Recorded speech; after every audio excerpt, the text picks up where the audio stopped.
ಎದ್ದೇಳು ಮಂಜುನಾಥ ಸಿನಿಮಾದ ಒಂದು ಡೈರೆಕ್ಷನ್ ಮಾಡಿದಂಥ ಏನು ಪ್ರಖ್ಯಾತ ಹೊಂದಿರುವಂಥ ಗುರುಪ್ರಸಾದ್ ಅವರ ಆತ್ಮಹತ್ಯೆ ಬಳಿಕ ಏನು ಸಾಕಷ್ಟು ಒಂದಿಷ್ಟು ಬೆಳವಣಿಗೆ ಆಗಿತ್ತು ಮತ್ತು ಏನು ಎದ್ದೇಳು ಮಂಜುನಾಥ ಸಿನಿಮಾದ ಬಳಿಕ ಅವರು ಏನೋ ಒಂದಿಷ್ಟು ಹೇಳಿಕೊಂಡಿರುವಂಥ ವಿಚಾರಗಳಾಗಿರ್ಬೋದು ಮತ್ತು ಆ ಒಂದು ಸಿನಿಮಾ ವಿಚಾರವಾಗಿ ಸಾಕಷ್ಟು ಒಂದು ಆರೋಪಗಳು ಕೂಡ ಕೇಳಿಬಂದಿತ್ತು. ಅದೇ ವಿಚಾರವಾಗಿ ಈಗಾಗಲೇ ಸಿನಿಮಾ ತಡೆಯಾಜ್ಞೆ ನೀಡಿರುವಂಥದ್ದು ಮತ್ತು ಆ ವಿಚಾರವಾಗಿ ಮಾತಾಡಲಿಕ್ಕೆ ಅವರ ಪತ್ನಿ ಕೂಡ ನಮ್ಮ ಜೊತೆ ಇದ್ದಾರೆ, ಸುಮಿತ್ರಾ ಅವರು. ಅವರು ನಾನು ಮಾತಾಡ್ತೀನಿ ಯಾವ ವಿಚಾರಕ್ಕೆ ಈಗ ವಂಚನೆ ಆಗಿದೆ ಇದ್ರ ಬಗ್ಗೆ ಅವರೇ ಹೇಳ್ತಾರೆ, ಅವ್ರನ್ನ ಕೇಳ್ತೀನಿ. ಮೇಡಮ್ ನಮಸ್ತೆ.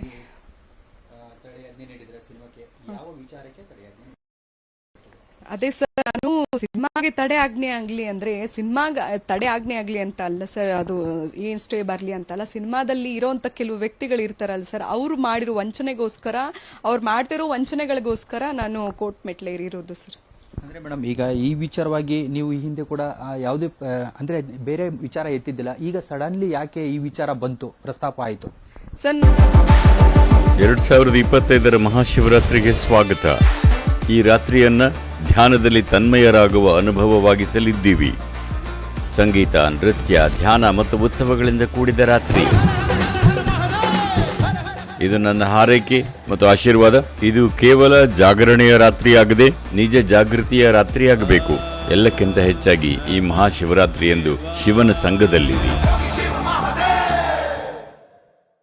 ನನಗೆ ಏನು ಹೇಳ್ತಾರೆ, ಕಾಂಟ್ರವರ್ಸಿ ಮಾಡ್ಕೊಳಕ್ಕೆ ಪಬ್ಲಿಸಿಟಿಗೆ ಹಂಗೆ ಹಿಂಗೆ ಅಂತ ಸರ್, ಮತ್ತೇನೋ ಇದು ಮಾಡ್ಕೊಳಕ್ಕೆ ಗಿಮಿಕ್ಗೆ ಅಂತಲ್ಲ. ಅಲ್ಲ ಸರ್, ನಾನು ನನಗಾಗಿರೋ ವಂಚನೆ ನಮ್ಮಿಂದ ಕಸ್ಕೊಂಡಿರೋದು ಕಾರಣಕ್ಕೋಸ್ಕರ ನಾನು ಕೋರ್ಟ್ಗೆ ಹೋಗಿದ್ದೀನಿ. ಯಾಕಂದ್ರೆ ಈ ಸಿನಿಮಾ ನಮ್ಮ ಯಜಮಾನ್ರದ್ದು ಸರ್. ನೀವು ಹೇಳ್ತಿರೋ ಹಾಗೆ, ನಿಮ್ಗೆ ಗೊತ್ತಿರೋ ಹಾಗೆ ಎಲ್ಲಾನು ಈ ನಮ್ಮ ಸಿನಿಮಾನ ಇನ್ನೊಬ್ರು ಯಾರೋ ತನ್ನ ಹೆಸರು ಬದಲಾಯಿಸ್ಕೊಂಡು ತನ್ನ ಬ್ಯಾನರ್ ಅಲ್ಲಿ ರಿಲೀಸ್ ಮಾಡ್ಕೋತೀನಿ, ಕೆಲಸ ಮಾಡ್ತೀನಿ, ಮುಂದಿನ ಕೆಲಸಗಳು ಮಾಡಿ ಸಿನಿಮಾ ರಿಲೀಸ್ ಮಾಡೋಣ, ಜೊತೆಗೆ ನಿಂತ್ಕೊಳ್ಳಿ ಅಂತೆಲ್ಲ ಮಾತುಕತೆ ಮಾಡ್ಕೊಂಡು ತನ್ನ ಹೆಸರಿಗೆಲ್ಲ ಮಾಡ್ಕೊಂಡ್ ಬಿಡ್ತಾರೆ ಅಂತ ಹೇಳಿದ್ರೆ ಯಾರಿಗ್ ಸರ್ ನೋವಾಗಲ್ಲ? ಯಾರಿಗೆ ನ್ಯಾಯ ಎಲ್ಲಿ ಕೇಳಬೇಕು ಸರ್ ನಾನು? ಈಗ ಮೂವಿ ರಿಲೀಸ್ ಆಗಿರ್ಬೋದು ಮತ್ತು ಹೆಸರಾಗಿರ್ಬೋದು ಬೇರೆ ಬ್ಯಾನರ್ಗೆ ನಾವು ತಗೊಂಡು ಲಾಂಚ್ ಮಾಡ್ತಾ ಇದ್ದಾರೆ ಅಂತ ಹೇಳ್ತಿದ್ರ. ಇವು ಯಾರು ಆ ಕಾನ್ಸೆಪ್ಟ್ ತಂದರು? ಆ ವಿಚಾರವಾಗಿ ನಿಮ್ಮ ಜೊತೆ ಏನಾದರೂ ಮಾತಾಡಿದ್ರ? ಬೇರೆ ಬ್ಯಾನರ್ ಅಲ್ಲಿ ನಾವು ರಿಲೀಸ್ ಮಾಡ್ತೀವಿ ಏನಾದ್ರು ಅಂತ? ಸರ್, ಈ ತರ ಯಾವುದೇ ರೀತಿ ನನಗೆ ಮಾಹಿತಿ ಕೊಟ್ಟಿರ್ಲಿಲ್ಲ. ಸಿನಿಮಾನ ಕಂಪ್ಲೀಟ್ ಮಾಡೋಣ ಅಂತ ಕೆಲವರು ಶೇರು ಅಂತ ಏನ್ ಶುರು ಮಾಡಿದ್ರು, ಅವ್ರು ಬರ್ತಾರೆ ಸರ್, ತಗೊಂಡ್ ಹೋಗ್ತಾರೆ, ಸಿನಿಮಾ ಮಾಡ್ತೀವಿ ಅಂತ, ಜೊತೆಗೆ ನಿಂತ್ಕೋತೀನಿ ಅಂತ, ನೀವು ನಿಂತ್ಕೊಳ್ಳಿ ಅಂತ ಬಂದು ರಾಮ್ ಮೂವೀಸ್ ಅಂತ ಬಂದ್ಬಿಟ್ಟು ರಾಮ್ ಮೂವೀಸ್ ಅನ್ನೋ ಬ್ಯಾನರ್ಗೆಲ್ಲ ಚೇಂಜ್ ಮಾಡ್ಕೋತಾರೆ, ಆಲ್ ಓವರ್ ಕಂಟ್ರೋಲ್ ತಗೊಂಡ್ಬಿಡ್ತಾರೆ, ಸಿನಿಮಾನೇ ತನ್ನ ಹೆಸರು ಬದಲಾಯಿಸ್ಕೋತಾರೆ. ಇದು ನನಗೆ ಗೊತ್ತಾಗುತ್ತೆ ಜನವರಿ 11ನೇ ತಾರೀಕು ಪ್ರೆಸ್ ಮೀಟ್ ಅಲ್ಲಿ, ಒಂದು ಆಡಿಯೋ ಲಾಂಚ್ ಅಲ್ಲಿ, ನಮ್ಮ ಆಡಿಯೋ ಲಾಂಚ್ ಅಲ್ಲಿ ಗುರುಪ್ರಸಾದ್ ಇಂಕ್ ಅನ್ನೋ ಇರೋದು ಸಂಪೂರ್ಣವಾಗಿ ರಾಮ್ ಮೂವೀಸ್ಗೆ ಚೇಂಜ್ ಆಗಿರುತ್ತೆ ಸರ್. ಇದ್ರ ಮಧ್ಯೆ ನಮ್ಮ ಯಾವುದೇ ರೀತಿ ಇದ್ರ ಚರ್ಚೆಗಳು ನಡೆದಿಲ್ಲ. ರಾಮ್ ಚೇಂಜ್ ಮಾಡ್ಕೋತೀನಿ, ಹೆಸರು ಚೇಂಜ್ ಆಗುತ್ತೆ, ನಮ್ ಬ್ಯಾನರ್ ರಿಲೀಸ್ ಆಗ್ತಿದೆ ಅಂತ. ಸೊ ನಾ ಪ್ರಶ್ನೆ ಕೇಳಿದಾಗ ಅವರು ನಮ್ದಿದು ಅಂದ್ರೆ ಯಾರಿಗ್ ಸರಿ ಕೋಪ ಬರಲ್ಲ. ಸೊ ನಾನು ನ್ಯಾಯಕ್ಕೋಸ್ಕರ ನಾ ಪರಿಹಾರಕ್ಕೆ ಬಂದು ನಿಂತ್ಕೊಂಡಿದ್ದೀನಿ. ನೀವು ಕೋರ್ಟ್ ಮೆಟ್ಲು ಹತ್ತಿದ ಮೇಲೆ ಅವ್ರೇನಾದ್ರೂ ಭೇಟಿ ಆಗಿದಾರಾ ಅಥವಾ ಏನಾದ್ರೂ ಇದ್ರ ಬಗ್ಗೆ ಮಾತನಾಡಿದಾರ ಅಂತ? ಸರ್ ಇಲ್ಲ ಸರ್, ಅವ್ರು ನನಗೆ ಯಾವುದೇ ರೀತಿ ಕಾಂಟ್ಯಾಕ್ಟ್ ಮಾಡಿಲ್ಲ. ಅದೇನಿದೆ ಅವರೇ ಕೋರ್ಟ್ ಅಂತಾನೆ ಹೋಗ್ತಿದ್ದಾರೆ ಅಂತ ಕೇಳ್ಪಟ್ಟೆ. ನನ್ನ ಹತ್ರ ಯಾರು ಕಾಂಟ್ಯಾಕ್ಟ್ ಮಾಡಿಲ್ಲ ಸರ್. ಮೇಡಮ್, ಇವೆಲ್ಲವೂ ನಡುವೆ ಈ ಮತ್ತೊಂದು ಆಡಿಯೋ ರಿಲೀಸ್ ಆಗಿದೆ. ಅಂದ್ರೆ ಒಂದು ಗುರುಪ್ರಸಾದ್ ಅವರಾಗಿರ್ಬೋದು ಆ ಸಿನಿಮಾ ವಿಚಾರ ಮಾತಾಡಿದಂಥ ಸಂದರ್ಭದಲ್ಲಿ ನಾನು ಸಾಯೋಕ್ಕಿಂತ ಮುಂಚೆ ನಿಮ್ಮ ಮಗುಗೂ ನಿಮಗೆ ಏನಾದರೂ ಮಾಡಿಟ್ಟು ಸಾಯ್ತೀನಿ ಅಂತ ಒಂದು ಆಡಿಯೋ ಕೂಡ ವಿಚಾರವಾಗಿ ಈಗಾಗಲೇ ಸಾಕಷ್ಟು ವೈರಲ್ ಆಗಿರುವಂಥದ್ದು. ಅದ್ರ ಬಗ್ಗೆ ನಿಮ್ಮ ಫಸ್ಟ್ ರಿಯಾಕ್ಷನ್ ಏನಾದ್ರು? ಸರ್, ಫಸ್ಟ್ ರಿಯಾಕ್ಷನ್ ಅಂದ್ರೆ ಇವರು ಎಂತ ನೇಚರು ಅಂದ್ರೆ ಸರ್, ಗಂಡ ಹೆಂಡತಿ ಸಂಬಂಧ. ಆಕ್ಚುಲಿ ನನ್ನ ಗಂಡ ನಮ್ಮ ಯಜಮಾನ್ರೇ ರೆಕಾರ್ಡ್ ಮಾಡಿ ನನಗೆ ಕಳಿಸ್ತಾರೆ, ನಾನು ನೋಡಿ ಹಿಂಗೆ ಅಂತ. ನಾನು ಮಗುಗೆ ಹುಷಾರಿಲ್ದೇ ಇರೋ ದಿನ ನಾನು ಅವ್ರಿಗೆ ಮಗುಗೆ ಹುಷಾರಿಲ್ಲ ನನ್ನ ತಾಯಿ ಮನೆಗೆ ಕಳ್ಸಿರ್ತಾರೆ. ಬಂದ್ಮೇಲೆ ಫೋನ್ಗಳು ಮಾಡಿರಲ್ಲ.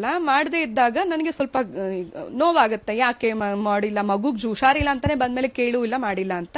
ಅದನ್ನ ನಾನು ಒಬ್ಬ ಸಂಬಂಧಿಕನ ಹತ್ರ ಹೇಳ್ಕೊತೀನಿ. ಅದು ಯಾರು ಈ ವೈರಲ್ ಮಾಡ್ತಿದಾರಲ್ಲ ಆಡಿಯೋ, ಅವ್ರಿಗೆ ನೋಡಿ ಈ ತರ ಮಗುಗ್ ಅಡ್ಮಿಟ್ ಮಾಡಿದೀನಿ, ನೆಬ್ಲಿಗೇಷನ್ ಹಾಕಿದಾರೆ ಅಂತ ವಿತ್ ಫೋಟೋಸ್ ಕಳ್ಸಿದೀನಿ, ಅವ್ರು ನೋಡಿಲ್ಲ, ನನ್ ಕೆಲ್ಸ ಸಿನಿಮಾ ಆಮೇಲೆ ನೋಡ್ತೀನಿ ಆಮೇಲೆ ಮಾಡ್ತೀನಿ ಅಂತ ಮಾತಾಡ್ತಾರೆ. ಕೇಳಿದ್ರೆ ಏನೇನೋ ಮಾತಾಡ್ತಾರೆ, ನೋಡಿ ಅವರೇ ಆಡಿಯೋ ಕಳ್ಸಿದ್ದಾರೆ ಅಂತ ಹೇಳ್ಬಿಟ್ಟು ಸಂಬಂಧಿಕ ಅವ್ರ ಚಿಕ್ಕಪ್ಪ ಆಗ್ತಾರೆ. ನನಗೆ ಮಾವನ್ ಲೆಕ್ಕನೆ, ಬಟ್ ನಾನು ಯಾವತ್ತೂ ಮಾವ ಅಂತ ದೀಕ್ಷಿತ್ರೆ ಅಂತ ಕರಿತಿದ್ದೆ, ರವಿ ದೀಕ್ಷಿತ್ರೆ ಅಂತಾನೆ ಕರಿತಿದ್ದೆ. ಆ ವ್ಯಕ್ತಿಗೆ ನಾನು ಕಳ್ಸಿದ್ದು ಈ ಆಡಿಯೋನ. ನೋಡಿ, ನೀವು ಒಂಚೂರು ಮಗುಗೆ ಹುಷಾರಿಲ್ಲ ಅಂತ ಅವ್ರಿಗೆ ಹೋಗಿ ಹೇಳಿ, ನೀವು ಹೋಗ್ತಾ ಇದ್ದೀರಾ ಅನ್ನೋ ಕಾರಣಕ್ಕೆ, ನೀವು ಜೊತೆಲಿ ಇದ್ದೀರಾ ಅನ್ನೋ ಕಾರಣಕ್ಕೆ ಹೇಳ್ತಾ ಇದ್ದೀನಿ ಅಂತ ಅವ್ರಿಗೆ ಹತ್ರ ಹಂಚ್ಕೋ ಹಂಚ್ಕೋತೀನಿ. ಅವರು ಈ ಸಿನಿಮಾಗೆ ಸ್ಟೇ ತಂದಿದ್ದೀನಿ ಅನ್ನೋ ಕಾರಣಕ್ಕೋಸ್ಕರ ಈ ಸಿನಿಮಾ ಇದು ನನ್ನ ಸಿನಿಮಾ ಸರ್, ಇದು ನಮ್ಮನೆ ಆಸ್ತಿ ಇದು. ಅದು ಬಂದೆ ಅದಕ್ಕೇನೋ ನೋವಾಗಿದೆ ಅಂದ್ರೆ ನನಗೂ ನೋವಾಗುತ್ತೆ. ಸೊ ಇಂಥ ಟೈಮಲ್ಲಿ ಅದನ್ನ ಅವ್ರ ಹತ್ರ ಹಂಚ್ಕೊಂಡ್ರನ್ನ ಎಲ್ರಿಗೂ ಕೊನೆ ದಿನ ಯಾವತ್ತು ಅವ್ರಿಗೆ ತೋರಿಸಿ ಸರ್, ಯಾವತ್ತು ಲಿಸ್ಟ್ ಅವ್ರಿಗೆ ಇವ್ರಿಗೆ ಹೇಗ್ ಸಿಕ್ತು, ಯಾರು ಕಳ್ಸಿದ್ದು ಅಂತ ಕೇಳಿ ಸರ್, ಅವ್ರಿಗೇನೆ ಯಾಕೆ ಕಳಿಸ್ತಾರೆ ಅನ್ನೋದನ್ನು ಕೇಳಿ. ಇಷ್ಟು ದಿನ ಆಡಿಯೋ ವೈರಲ್ ಆಗದೆ ಇರೋದು ಒಂದ್ ಕಡೆ ಆದ್ರೆ, ಈಗ ಫಿಲ್ಮ್ ಅಂದ್ರೆ ಸಿನಿಮಾ ರಿಲೀಸ್ ಸಂದರ್ಭದಲ್ಲಿ ನೀವು ಏನೋ ಸ್ಟೇ ತರಲಿಕ್ಕೆ ಮುಂದಾಗಿರುವಂತಹ ಸಂದರ್ಭದಲ್ಲಿ ಈ ರೀತಿ ಆಡಿಯೋ ಬಿಡುಗಡೆ ಮಾಡ್ತಾ ಇದ್ದಾರೆ ಅಂದ್ರೆ ಏನಾದ್ರು ಪ್ಲಾನ್ ಆಗಿದೆಯಾ ಅಥವಾ ಯಾರಾದ್ರೂ ಇದರಿಂದ ಇದಾರಾ ಅಂತ? ಖಂಡಿತ ಹೌದು ಸರ್, ಇದಾರೆ. ಯಾಕಂದ್ರೆ ಮೋಸ ಮಾಡೋರು ಎಲ್ಲ ಪ್ರಿಪರೇಷನ್ ಮೊದಲೇ ಮಾಡ್ಕೊಂಡ್ಬಿಟ್ಟಿರ್ತಾರೆ ಸರ್. ಯಾವ್ದೇ ಇದ್ರಲ್ಲಿ ಅವ್ರನ್ನ ಲಾಕ್ ಮಾಡ್ಬೇಕು ಅಂತ ಸರ್. ನೊಂದಿರೋ ಮನೆಯಲ್ಲಿ ಮತ್ತೆ ನೋವು ಕೊಟ್ಟು ಅವ್ರ ಮನೆಗೆ ಬೆಂಕಿ ಹಚ್ಚೋ ಕೆಲಸ ಮಾಡ್ತಿದ್ದಾರೆ. ಅವರಿಬ್ರು ಸಂಬಂಧಗಳನ್ನ ಇಟ್ಕೊಂಡು ಅವ್ರು ಏನು ಕೊಡ್ದಾಡ್ತಿದ್ದಾರೆ, ಅವ್ರು ಏನಕ್ಕಿದ್ದಾರೆ ಅನ್ನೋದನ್ನೇ ಬಿಟ್ಟು ಈ ತರ ಎಲ್ಲ ಮಾಡೋದು ಮೊದಲೇ ಸಂಚು ಹಾಕೊಂಡಿದ್ದಾರೆ ಅನ್ನೋದೇ ಲೆಕ್ಕಾಚಾರ ಅಲ್ವಾ ಸರ್. ಇವಾಗ ಮಾಡ್ತಿದ್ದಾರೆ. ಮಾರ್ಚ್ ಅಲ್ಲಿ ನನ್ನ ಕಷ್ಟ ಹಂಚ್ಕೋತೀನಿ ಸಂಬಂಧಿಕನ ಹತ್ರ ಅಂದ್ರೆ ಆ ಸಂಬಂಧಿಕ ಇವಾಗ ಬಂದು ಅವ್ರು ಇದನ್ನೆಲ್ಲ ವೈರಲ್ ಮಾಡ್ತಾರೆ ಅಂದ್ರೆ ಸರ್ ಅವ್ರು ಮೊದಲೇ ಪ್ರೀ ಪ್ಲಾನೆಡ್ ಸರ್ ಇದೆಲ್ಲ. ಈಗ ಅವರು ಏನು ಆಡಿಯೋ ರಿಲೀಸ್ ಮಾಡಿದ್ದಾರೆ, ಈ ನಿಮಗೂ ಅವ್ರಿಗೆ ಒಂದಿಷ್ಟು ಏನೋ ಕಷ್ಟಗಳನ್ನು ಹೇಳ್ಕೊಂಡಿದ್ರಿ, ಆ ಸಂದರ್ಭದಲ್ಲಿ ಆಡಿಯೋ ಇಟ್ಕೊಂಡೆ ಈಗ ಇದನ್ನ ರಿಲೀಸ್ ಮಾಡಿರ್ಬೋದು ಅಂತ ನೀವು ಹೇಳ್ತಾ ಇದ್ದಾರೆ ಒಂದ್ ಕಡೆ. ಈ ವಿಚಾರವಾಗಿ ಮುಂದಿನ ದಿನಗಳಲ್ಲಿ ಏನಾದರೂ ಸ್ಟೇಷನ್ ಮೆಟ್ಲ ಹತ್ತಿರ ಅವರ ವಿರುದ್ಧ ಏನಾದ್ರು ಕಂಪ್ಲೇಂಟ್ ಕೊಡ್ತೀರಾ ಅಂತ? ಸರ್, ಇದು ಒಂದು ಹೆಣ್ಣಿನ ಮೇಲೆ ಗಂಡ ಹೆಂಡತಿ ಸಂಬಂಧ ಇಟ್ಕೊಂಡು ಯಾರೋ ವ್ಯಕ್ತಿ ಈ ತರ ಮಾಡ್ತಿರ್ಬೇಕಾದ್ರೆ ನನ್ ಗಂಡ ಮಾಡೋಂಗಿದ್ರೆ ಇವ್ರುಗಳಿಗೆ ನಮ್ಮ ಯಜಮಾನ್ರು ಕಳ್ಸಿರೋದೇ ಸತ್ಯ ಆಯ್ತು, ಅದು ದಾಖಲೆ ಸಮೇತ ಮೆಸೇಜ್ ಸಮೇತ ಪ್ರೂಫ್ ಸಮೇತ ಸಿಕ್ಕಾಕೊಂಡಿದ್ರೆ ನಾನು ಒಪ್ಕೋತೀನಿ ಸರ್. ನನ್ನ ಗಂಡನ ಜೊತೆ ಅದ್ರಲ್ಲಿ ನೀವೇ ಜೊತೆ ಜಗಳ ಆಡೋ ರೀತಿ ಇದೆಯಾ ಸರ್? ಅದು ಇದೆಯಾ? ಅದ್ರಲ್ಲಿ ನಾನು ಏನಾದ್ರೂ ಹೇಳಿದೀನ? ಅವರು ಏನೋ ಕೋಪದಲ್ಲಿ ನೊಂದು ಈಗ ಯಾರ ಮನೇಲೂ ಆಗದೆ ಇರುವಂತ ಸಂಸಾರದ್ದು ನಮ್ಮ ಮನೇಲಿ ನನ್ನ ಯಜಮಾನ್ರ ಜೊತೆ ನಡೆದಿದ್ಯಾ? ಯಾರ ಮನೇಲೂ ಜಗಳ ಆಡಲ್ವಾ? ಅದನ್ನ ನಾನೇನೋ ಹಂಚ್ಕೋತೀನಿ ಅಂದ್ರೆ ಅದನ್ನ ಈ ರೀತಿ ವೈರಲ್ ಮಾಡ್ತಾರೆ ಅಂದ್ರೆ ನನ್ ಮನ್ಸಿಗೆ ನೋವಾಗ್ತಿದೆ. ಖಂಡಿತ ಈ ತರ ಏನಾದ್ರು ಮತ್ತೆ ಇದು ಸಾಕಷ್ಟು ಕಡೆ ಹೋಗ್ತಾ ಇದೆ, ಅದರಿಂದ ಏನಾದ್ರು ಬಂತು ಅಂದ್ರೆ ಖಂಡಿತ ನಾನು ಇದ್ರ ಪ್ರಕಾರವಾಗೂ ಕೇಸ್ ಮಾಡ್ತೀನಿ ಸರ್. ಎದ್ದೇಳು ಮಂಜುನಾಥ್ ವಿಚಾರವಾಗಿ ಏನಾದ್ರು ಗುರುಪ್ರಸಾದ್ ಅವ್ರನ್ನ ಜೊತೆ ಮಾತುಕತೆ ಆಗಿತ್ತಾ ಅಥವಾ ಏನಾದ್ರು ಈ ರೀತಿ ಸಮಸ್ಯೆ ಇದೆ, ನನಗೆ ಈ ರೀತಿ ತೊಂದರೆ ಆಗಿದೆ ಅಂತ ಏನಾದ್ರು ಹೇಳ್ಕೊಂಡಿದ್ರ ಅಂತ ನಿಮ್ಮ ಬಳಿ? ಸರ್, ಎದ್ದೇಳು ಮಂಜುನಾಥ ತೊಂದರೆ ಆಗ್ತಿದೆ ಅಲ್ಲ ಸರ್, ಅವ್ರಿಗೆ ಸಿನಿಮಾ ಸೋತಿದ್ದೆ ಒಂದು ನೋವು. ಅವ್ರು ಸಿನಿಮಾದಲ್ಲೇ ಬದುಕ್ತಿದ್ದಂತ ವ್ಯಕ್ತಿ ಸಿನಿಮಾ ಫಸ್ಟು ಫ್ಯಾಮಿಲಿ ನೆಕ್ಸ್ಟು ಅಂತ ವ್ಯಕ್ತಿಗೆ ಸ್ವಲ್ಪ ಇದೆಲ್ಲ ನೋವಿತ್ತು ಸರ್. ಆದ್ರೆ ಆ ಕಷ್ಟಗಳಾಗ್ತಿದೆ ಅಂದ್ರೆ ಕೆಲಸ ಮಾಡೋದು ಫಸ್ಟ್ ಕೆಲ್ಸದ ನೋವುಗಳನ್ನ ಮುಗಿಸ್ಬಿಟ್ರೆ ಫ್ಯಾಮಿಲಿಗೆ ನೆಮ್ಮದಿ ಆಗಿರ್ಬೋದು ಅನ್ನೋದು ಅವ್ರದ್ದು. ವಿಚಾರವಾಗಿ ಏನಾದ್ರು ಸಾಲಾಗಿಲ್ಲ ಏನಾದ್ರು ಮಾಡ್ಕೊಂಡಿದ್ರೆ? ಯಾಕಂದ್ರೆ ಒಮ್ಮೆಗೆ ಸಡನ್ಲಿ ಏಕಾಏಕಿ ಅವ್ರು ಆ ತರ ಮನಸ್ಥಿತಿ ಅವರಲ್ಲ, ಏಕಾಏಕಿ ಈ ರೀತಿ ಮಾಡ್ಲಿಕ್ಕೆ ಏನು ಪ್ರಮುಖವಾಗಿ ಏನ್ ರೀಸನ್ ಅಂತ ಸರ್? ಅದು ನಮ್ಗೆ ಈಗ್ಲೂವರೆಗೂ ಗೊತ್ತಿಲ್ಲ. ಸಾಲಗಳಂತ ಯಾವುದೂ ಇಲ್ಲ ಸರ್. ಆತ ಬದುಕೋದಕ್ಕೆ ಅವತ್ತಿನ ದಿನಕ್ಕೆ ಫ್ಯಾಮಿಲಿ ನೀಟಾಗಿರೋದಕ್ಕೆ ಆತ ಚೆನ್ನಾಗೇ ಇದ್ರು. ಫ್ಯಾಮಿಲಿ ಯಾವತ್ತಿಗೂ ಮೋಸ ಮಾಡಿಲ್ಲ. ಅಷ್ಟಾಗಿಲ್ಲ ಅಂದ್ರೆ ಇಷ್ಟರಲ್ಲಾದ್ರೂ ಚೆನ್ನಾಗೇ ಇಟ್ಟಿದ್ರು. ಯಾವುದೇ ರೀತಿ ಸಾಲಗಳನ್ನ ಮಾಡ್ಕೊಂಡಿಲ್ಲ ಸರ್. ಅದೇನೇನೋ ಮಾಡ್ತಿದ್ರು, ಅದೆಲ್ಲ ಪರ್ಸನಲಿ. ಸಿನಿಮಾಗೆ ಯಾವುದೇ ರೀತಿ ತೊಂದರೆ ಕೊಟ್ಟಿಲ್ಲ. ಬಟ್ ಸಿನಿಮಾದವರು ತುಂಬಾ ಕೊಟ್ಟಿದ್ದಾರೆ ಅಂತ ಎಲ್ಲರ ಹತ್ರನೂ ಹೇಳ್ಕೊಂಡಿದ್ದಾರೆ. ನನಗೆ ಆದಂತ ವಂಚನೆಗಳು ಸುಮಾರು ಜನ ಬಂದಿರೋ ಪ್ರೊಡ್ಯೂಸರ್ಗಳಿಗೂ ಸ್ನೇಹಿತರುಗಳಿಗೂ ಹೇಳಿದ್ದಾರೆ, ಇಂಥವ್ರಿಂದ ನನಗೆ ಮೋಸ ಆಯ್ತಪ್ಪ, ನನಗೆ ಹಿಂಗಾಗಿದೆ, ನಂಗೆ ನೋವಾಗ್ತಿದೆ, ನನಗೆ ಅದಕ್ಕೆ ಏನು ಮಾಡಕ್ಕಾಗ್ತಿಲ್ಲ, ಅದೇ ಟೆನ್ಷನ್ ಫ್ರಸ್ಟ್ರೇಷನ್ ಅಂತಾನೆ ಹೇಳೋರು. ಮೇಡಮ್, ಈಗ ಕೊನೆಯದಾಗಿ ನೀವು ಈಗ ಆಡಿಯೋ ಒಂದ್ ಕಡೆ ಆಗಿರ್ಬೋದು, ಮತ್ತೊಂದು ಕಡೆ ಸಿನಿಮಾ ರಿಲೀಸ್ ವಿಚಾರವಾಗಿ ಆಗಿರ್ಬೋದು, ಯಾವ ರೀತಿ ಮುಂದಿನ ದಿನಗಳಲ್ಲಿ ಕಾನೂನು ಹೋರಾಟ ಮಾಡ್ತೀರಾ ಸರ್? ಈಗ ನಾನು ಏನು ಕೋರ್ಟ್ ನ್ಯಾಯ ಕೇಳ್ಕೊಂಡು ಹೋಗಿದ್ದೀನಿ ಸರ್. ಅದು ಆ ನ್ಯಾಯ ಸಿಗೋವರೆಗೂ ನಾನು ನ್ಯಾಯದೇವತೆನ ನಂಬಿ ಹೋಗಿದ್ದೀನಿ. ಆ ನ್ಯಾಯ ಸಿಗುತ್ತೆ ಅಂತ ನಂಬಿದ್ದೀನಿ. ಆ ನ್ಯಾಯ ಸಿಕ್ಕ ನಂತರ ಅದ್ಭುತವಾಗಿ ಸಿನಿಮಾ ರಿಲೀಸ್ ಆಗುತ್ತೆ, ಸಿಗುತ್ತೆ ಅನ್ನೋ ಕಾನ್ಫಿಡೆನ್ಸ್ ಇದೆ ಸರ್ ನನಗೆ.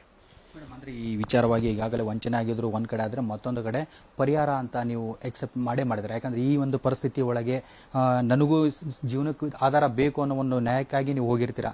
ಈ ವಿಚಾರವಾಗಿ ಏನಾದ್ರು ಕೊನೆಯದಾಗಿ ಹೇಳೋದು ಸರ್? ಅದೇ ಏನಿದೆ, ಅವ್ರು ಬದುಕಿದಾಗ ಏನೇನು ಮಾತುಕತೆ ಆಗಿತ್ತು ಅದರಂತೆ ಎಲ್ಲ ನಡಿಬೇಕು ಸರ್. ಅದೇ ನಾನು ಮೊರೆ ಇಟ್ಟಿರೋದು. ಆ ಏನಾಗುತ್ತೆ ನ್ಯಾಯ ತೀರ್ಪು, ಆ ನ್ಯಾಯ ತೀರ್ಪು ಪ್ರಕಾರ ಹೋಗ್ತೀನಿ ಸರ್. ಇದಿಷ್ಟು ಗುರುಪ್ರಸಾದ್ ಅವರ ಪತ್ನಿ ಸುಮಿತ್ರಾ ಅವರ ಮಾತಾಗಿತ್ತು. ಈಗಾಗಲೇ ಏನು ಮುಂದಿನ ದಿನಗಳಲ್ಲಿ ಈ ರೀತಿ ಒಂದು ಆಡಿಯೋ ವಿಚಾರವಾಗಿ ಆಗಿರ್ಬೋದು, ಮತ್ತು ಏನು ಸಿನಿಮಾ ರಿಲೀಸ್ ವಿಚಾರವಾಗಿ ಆಗಿರ್ಬೋದು, ನನಗೆ ವಂಚನೆ ಆಗಿದೆ, ಅದಕ್ಕೆ ಸರಿಯಾಗಿ ನನಗೆ ಪರಿಹಾರ ಸಿಗಬೇಕು, ಮತ್ತು ಮುಂದಿನ ದಿನಗಳಲ್ಲಿ ನಾನು ಈ ವಿಚಾರವಾಗಿ ಕಾನೂನು ಪ್ರಕಾರವಾಗಿ ಹೋರಾಟ ಮಾಡ್ತೀನಿ ಅನ್ನೋ ಮಾತನ್ನು ಹೇಳ್ತಾ ಇದ್ದಾರೆ. ಕ್ಯಾಮರಾಮನ್ ಪವನ್ ಜೊತೆ ವೀರೇಶ್ ಪತ್ತಾರ್, ಪವರ್ ಟಿವಿ, ಬೆಂಗಳೂರು.